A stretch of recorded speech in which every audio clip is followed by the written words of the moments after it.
How do you determine what's right and what's wrong? If you're like most people, you don't. Your morality is based on the cultural norms of the group you belong to.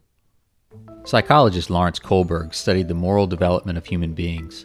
His research was adapted from the earlier work of Swiss psychologist Jean Piaget.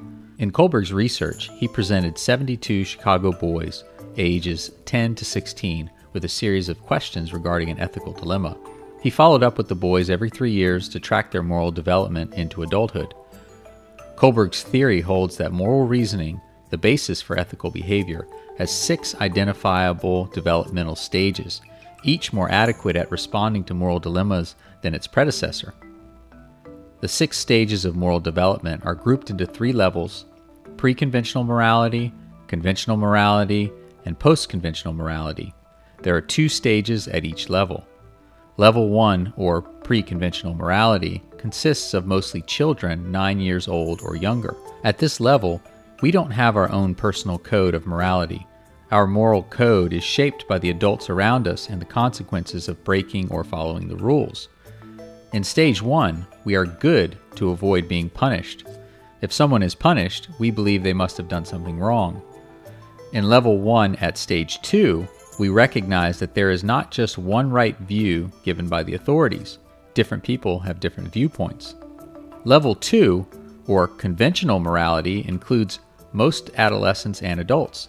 At this level, we internalize the moral standards of our adult role models, but we do not question. Our morality is based on the cultural norms of the group we belong to. In level 2, at stage 3, we are good to garner approval of others. In level 2, at stage 4, we become aware of the wider rules of society, so judgments concern obeying the rules in order to uphold the law and to avoid guilt. Level 3, or post-conventional morality, includes only 10 to 15% of people. This level requires abstract thinking that many are incapable of. At this level, we choose our own principles, and our own moral reasoning is based on justice and the rights of the individual.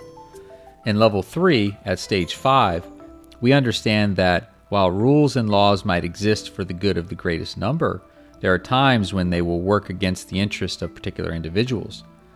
In level 3, at stage 6, we have developed our own set of moral guidelines which may or may not fit the law.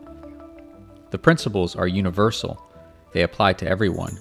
We are prepared to defend human rights, justice, and equality, even if it means going against society and having to pay the consequences of disapproval and even imprisonment. Kohlberg thought that very few people reached stage 6.